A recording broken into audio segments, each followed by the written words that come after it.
not just about fixing leaky faucets. No. It's also about making sure people are maintaining their stuff. Preventing leaks. So that you don't have to go out. I mean, that's part of your, I guess, the charm. Yeah, preventing faucet leaks, checking your toilets, springtime maintenance.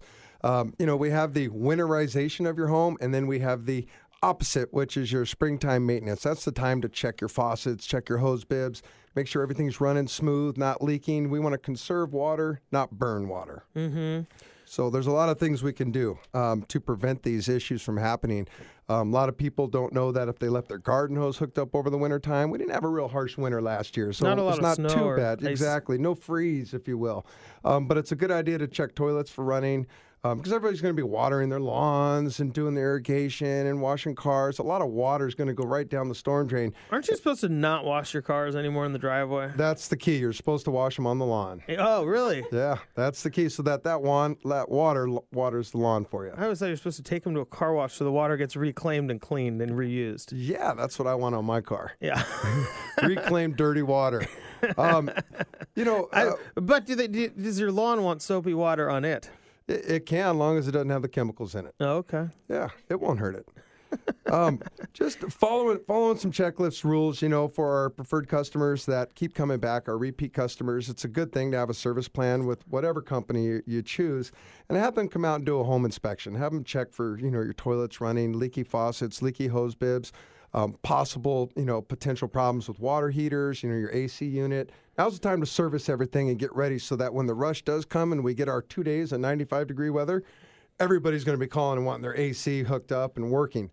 Now's the time to take a look, get our preferred customer list, get our coupons. Over $1,000 worth of savings can be there for you. Sign up, have us come out, and it'd be a good thing for you. Save water, save energy, and just help the community that way. So when you have people, when it gets to that 95 degrees, everybody calls, and of course it takes more than a day or two to get out there when everybody calls. How often do you end up at somebody's house? Of course, now the temperatures drop down to a 78, and they say, well, we didn't really need the AC anymore. We're back to fine. It's remarkable how many people that move here from other cities, and the 85, 90-degree weather prompts them to get air conditioning, and we love it. Bring it on. We have no problems with it. And you're right. We've done a couple installs, and the 2 days go by, and they're like, oh, well, this will be nice for next year. Right, for the 2 days. For the 2 days. So it's a good thing to get a heat pump versus the AC unit. Then the heat pump is dual purpose. Mm-hmm. It's not just air conditioning. So that's something that people could look into is instead of doing just AC, use a heat pump, and you get the AC and the heating out of it. Talk to me more about a heat pump, because in weather here, last week it's 70. Over the weekend, it's pouring down rain and cold. This morning, I was at the gym. It was 37 degrees this morning. Crazy, right? Absolutely crazy. So you have these incredible variations in weather, which seem to only be getting more crazy. Yes. Tell me about a heat pump and why that is such a key thing that would really work around here, because I don't think heat pump really does it justice for what it does. No. The heat pump here is a great way to go for your heating and for your air conditioning. It uses one gas inside the compressor that in the wintertime we use ambient temperature outside to help preheat that gas and run it through your system and give you heat, and it saves you energy by not having to use the furnace constantly. We're using some of that outside air, and just the reverse of that in the wintertime or in the summertime, we take the same air and we change the gas with the reversing valve, and we use it as your air conditioning unit. So you get the efficiency out of it much better than just having a straight furnace or having a straight air conditioning system. A one-stop shop for the comfort of the temperature in your home. Absolutely. Are more of these getting put in? Yes, heat pumps are the way to go at this point. They're more efficient. You get a higher SEER rating. The higher the SEERs, the more efficiency the unit runs at, and it saves you more money in the long run. And so on new homes, they're going in, but what about people who have a furnace or who have air conditioning? Now you end up in, people oftentimes will think, well, I already have a furnace, I already have an air conditioner. Is it an easy transition, or is that something that's maybe... The heat pump is, you're always going to have your furnace. That's your air handler. That's where the fan blows the air. Your heat pump goes outside in place of the air conditioning unit, the compressor. So you've got either an air conditioning compressor or you have a heat pump. So it's really, the furnace is just the box. So if you have that, that's stage one. Stage two is you choose air conditioning or heat pump. And if you want the efficiency, you go with the heat pump. It's a little more money up front, but it'll pay for itself in the long run. Is it massively less expensive to run? I'd say at least 30%. Yeah. So we look at, like my wife, we have air conditioning in our house.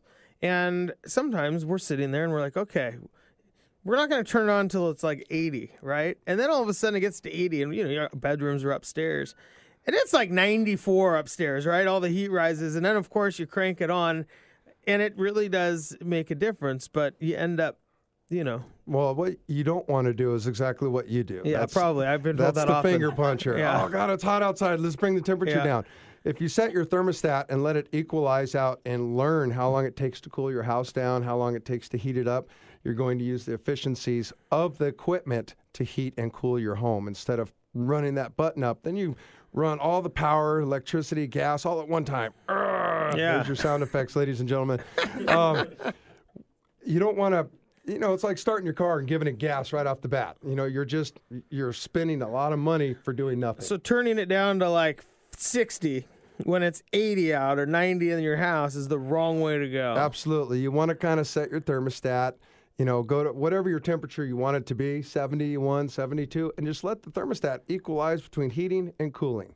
Just let it do its thing. And that's what is so important to having when you have AC or heat pump is you have a thermostat set for your heat and cool stages, and the furnace will do everything else. Yeah. It sounds like the furnaces or heat pumps, whatever people choose, or air conditioner, they're all getting a little bit smarter. Is that safe to say? Smarter and more efficient. Absolutely. I mean, you can program these things from your smartphone now. Just like everything else. Yep, absolutely. Finally. I mean, I was excited when you could, call somebody from a cell phone. Then you got to texting. Now it's control the condition of your home. Open your garage door. Absolutely. Turn your lights on and lights on. Darn near feed the dog. Yeah, I bet you could. Jeff, there's the next invention. There you go. Open the doggy door with your remote. Doggy feeding, I don't know. Hey, that might be something to run with. It might be.